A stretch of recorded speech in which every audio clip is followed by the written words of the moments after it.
بعد فاعوذ بالله من الشيطان الرجيم بسم الله الرحمن الرحيم وأما من أوتي كتابه وراء ظهره فسوف يدعو ثبورا ويصلى سعيرا إنه كان في أهله مسرورا۔ اور وہ جس کا نامہ اعمال اس کی پیٹھ کی طرف سے دیا جائے گا، عنقریب وہ موت مانگے گا اور داخل ہوگا بھڑکتی آگ میں، بے شک وہ اپنے اہل و عیال میں بڑا خوش رہا کرتا تھا۔ سامعین، آج ہماری سورہ الانشقاق کی آیت مبارکہ نمبر 13 تک کی تلاوت و ترجمہ نشر نصیب ہوا۔ کل ہماری گفتگو چل رہی تھی کہ رب ذوالجلال نے ارشاد فرمایا کہ جسے نامہ اعمال دائیں ہاتھ میں دیا جائے گا تو عنقریب اس کا حساب اللہ تعالیٰ بڑا آسان فرما دے گا۔ اور حساب کیسے آسان ہوگا اس کی کل میں نے پوری وضاحت کی کہ جب اللہ کسی بندہ مومن سے یا کسی مسلمان سے مناقشہ نہ فرمائے اور سوال جواب نہ کرے تو اس کو مبارک ہو کہ اللہ تعالیٰ نے اس کے لیے اس کا حساب کا معاملہ بہت آسان فرما دیا۔ اس کے بعد اب دوسری کیٹیگری، ایک دائیں ہاتھ والے اور ایک بائیں ہاتھ والے۔ اب کل تک جو آپ نے سماعت کیا وہ ایسے خوش قسمت لوگ تھے جنہیں نامہ اعمال اللہ تعالیٰ دائیں ہاتھ میں عطا فرمائے۔ اب یہ وہ بدبخت لوگ ہیں جنہیں نامہ اعمال بائیں ہاتھ میں دیا جائے گا۔ تو ارشاد ہوا وَأَمَّا، اور بہرحال وہ لوگ من اوتیا کتابہ وراء ظہرہ، جسے اس کا نامہ اعمال اس کی پیٹھ کے طرف سے دیا جائے گا۔ اب یہاں بائیں ہاتھ کا ذکر نہیں آیا، یہاں فرمایا گیا وراء ظہر۔ ظہر کہتے ہیں عربی زبان میں کمر کو، پیٹھ کو، وراء کہتے ہیں بیک، پیچھے۔ اب اللہ تعالیٰ فرما رہا ہے کہ جسے اس کو نامہ اعمال اپنی پیٹھ کے پیچھے سے دیا جائے گا۔ اب حضرت عبداللہ ابن عباس رضی اللہ تعالیٰ عنہ فرماتے ہیں کہ یہ آیہ مبارکہ جو ہے یہ اسد بن اسود کے بارے میں یہ نازل ہوئی، اور دوسری روایت جو ہے ان کے نام کی تبدیلی کے ساتھ اسود بن عبد الاسد بھی اسے کہتے ہیں، زیادہ مشہور صحیح نام یہی ہے اسود بن عبد الاسد۔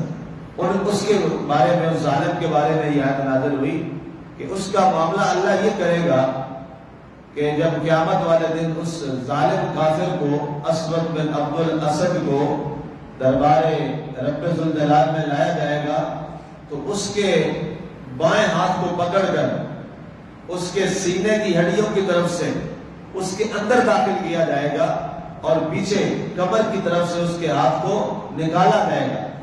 تو پوچھا گیا کہ یہ طریقہ کیوں اختیار کیا گیا؟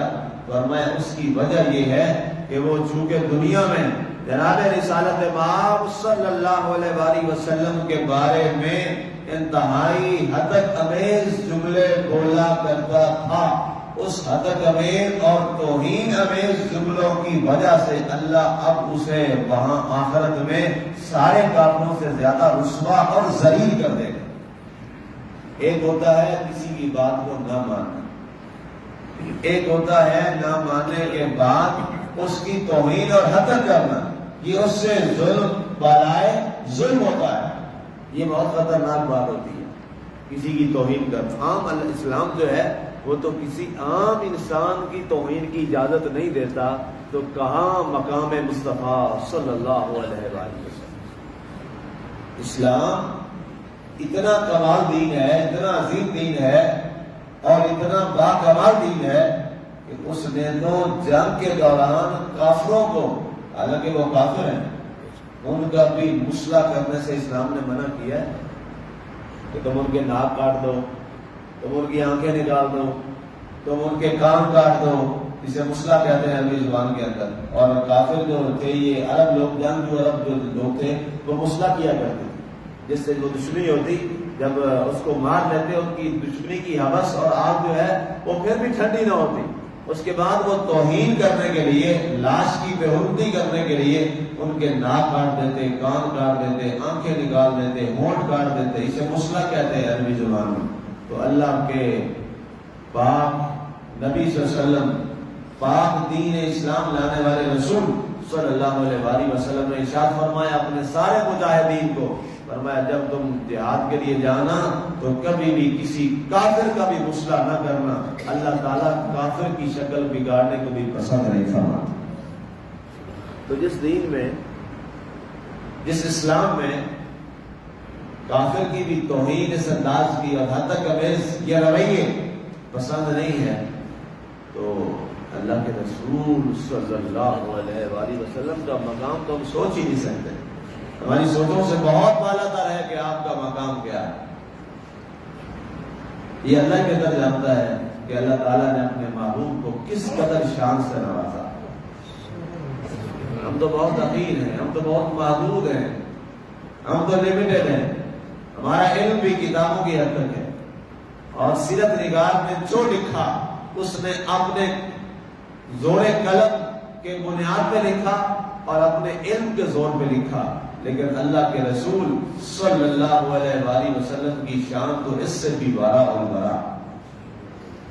اب جب اللہ فرمائے وَرَفَعْنَا لَكَ ذِكْرَكَ، اب ہم میں سے کون پہنچ سکتا ہے وَرَفَعْنَا لَكَ ذِكْرَكَ؟ کسی کے پاس ہمت اور طاقت ہے کہ اس کے پاس کوئی ایسا معاملہ ہو جس نے بھی جو لکھا، سیرت نگاروں نے لکھا، مفسرین نے لکھا، محدثین نے لکھا، علماء نے لکھا، فقہاء نے لکھا، اولیاء نے لکھا، کاملین نے لکھا، ناقلین نے لکھا، جو لکھا، سارا کچھ لکھنے کے بعد سب کا ایک ہی عقیدہ اور نظریہ تھا کہ ابھی ہم نے آقا آپ کے اوصاف کا ایک چیپٹر بھی مکمل اور باب مکمل نہیں۔ عظمت رسول ایسی، تیرے اوصاف کا ایک باب بھی پورا نہ ہوا، ساری زندگی لکھنے کے بعد تیرے اوصاف کا ایک باب بھی پورا نہ ہوا، زندگیاں ہوئی ختم اور قلم ٹوٹ گئے۔ عظمت رسول لکھنے بیٹھے، شان رسالت مآب صلی اللہ علیہ وسلم لکھنے بیٹھے، ابھی ایک چیپٹر بھی مکمل نہیں ہوا تھا، زندگیاں بھی ختم ہو گئی، قلم بھی ٹوٹ گئے، کاغذ بھی ختم ہو گئے، روشنائیاں بھی جواب دے گئیں، ساری کائنات کے سمندروں کی روشنائیاں بھی اگر بنا لی جائیں تو پھر بھی اوصاف محمدیہ کا ایک چیپٹر مکمل نہیں ہو سکتا۔ ظاہر ہے اب یہ بدبخت ایسا کرتا تھا، تو اب اس کا ہاتھ پیٹھ کے پیچھے سے نکالا گیا اور وہاں سے نکال کے اس کے وراء ظاہری قرآن کے الفاظ ہیں، پیٹھ کے پیچھے سے اس کا برائی والا نامہ اعمال اس کے بائیں ہاتھ میں تھمایا گیا۔ یہ اس کی رسوائی ہے قیامت والے دن سب کے ساتھ۔ اس لیے انسانوں کی حدت مت کیا کرو، انسانوں کی اپنے لفظوں اور جملوں سے توہین مت کیا کرو، انسانوں کی عزت کا خیال کیا کرو۔ یہ اللہ تعالیٰ کو انسان، اس لیے اللہ تعالیٰ کسی کی حدت اور بے عزتی کو پسند نہیں فرماتا، کیونکہ اس نے قرآن میں اعلان کیا ہے وَلَقَدْ كَرَّمْنَا بَنِي آدَمَ، یہ نہیں فرمایا وَلَقَدْ كَرَّمْنَا رسول یا نبی بنی آدم۔ بنی آدم کون ہے؟ سارے جتنے انسان سارے بنی آدم ہی ہیں، اولاد کی آدم، اولاد آدم ہی سارے۔ اللہ فرماتا ہے ہم نے بنی آدم کو بڑا عزت والا بنایا ہے، صاحب تکریم بنایا ہے۔ اور یہ بات یاد رکھیے، جتنا کوئی صاحب عزت ہوگا اتنا زیادہ وہ دوسرے کو عزت دے گا، یہ اصول دے گا۔ اور ساری کتابوں میں ہم نے یہی پڑھا، جتنا کوئی شخص خود صاحب عزت ہوگا اتنا ہی وہ دوسرے کو عزت دے گا، اور جتنا خود بے عزت ہوگا وہ دوسرے کی اسی طرح سے بے عزتی کرے گا، کیونکہ اس کی پریکٹس یہی ہے، اس کی مشق یہی ہے۔ ولی را ولی بھی شناست، قدر جوہر جوہری بھی شناست۔ سادی صاحب لکھتے ہیں قدر جوہر جوہری بھی شناست، نہ کہ زود کا فرش۔ جوہری ہی جوہر کی قدر جانتا ہے، وہ چیز کو کیا پتا یہ کیا۔ لہذا انسان کی قدر اور بنی آدم کی قدر وہی سمجھے گا جو خود قدردان ہو، جو خود صاحب قدر ہوگا۔ تو جب آپ کسی کی عزت کرتے ہیں تو اس سے آپ اس کی عزت تو کر ہی رہے ہیں، حقیقت میں کیا ہے؟ آپ اپنی شخصیت اس کے سامنے رکھ رہے ہیں کہ میں کتنا اچھا ہوں۔ اس لیے ہمارے اساتذہ، ہمارے بزرگ یہی ہمیں سمجھاتے تھے، تمام ہمارے معلمین ہمیں یہی سمجھاتے تھے کہ بیٹا ہمیشہ عزت سے رہنا۔ تو کیسے رہنا؟ فرمایا لوگوں کو عزت سے بات کرنا، عزت سے ملنا، اس سے تمہاری اپنی شخصیت جو ہے وہ بڑی ہو۔ اور یہ حقیقت ہے۔ ایک وہ شخص جو لوگوں کے ساتھ بدتمیزی سے پیش آتا ہے، وہ حیات ہوتا ہے، برگر جملے بولتا ہے، اس سے اگلے کی بےعزتی نہیں ہوتی، نہ اگلے کی عزت گھٹتی ہے۔ لوگ کیا کہتے ہیں؟ اور دفعہ کرو جی، ہندی تو زبانی اس میں جس کی بات سنائی اس کی بےعزتی نہیں، بلکہ اس کا مقام اور بڑا ہو گیا، اور اس کے بارے لوگوں نے کہہ دیا یہ تو ہے ہی ایسا شخص۔ اس لیے ہمیشہ صاحب کرامت بنیے، صاحب تکریم بنیے، صاحب عزت بنیے، وگرنہ رسوائی اگلے کی نہیں ہوگی، رسوائی اپنی ہی ہوگی۔ اب یہ شخص بدبخت بے عزتی اور رسوائی کرتا تھا، بتائیے اللہ کے نبی کی شان تو اور بڑھتی چلے گی۔ چاند کا کوئی اگر برائی کرے یا آسمان میں کوئی تھوکے گا تو آسمان پہ تھوک تھوڑی جائے گی، تھوک تو تھوکنے والے کے منہ پہ ہی آئے گی نا۔ آسمان کا تھوکا منہ پر، یہی ہم نے کتابوں میں پڑھا ہے نا جی، آسمان کا تھوکا منہ پر، منہ پہ ہی آئے گا، اپنے اوپر ہی آئے گا۔ تو اس لیے قرآن کی اس آیت کو ہمیں بھی سمجھنا چاہیے۔ بات کافر کی ہے لیکن کہیں یہ مسلمانوں کا جملہ تو نہیں آ گئے، یہ ہمیں بھی غور کرنا چاہیے۔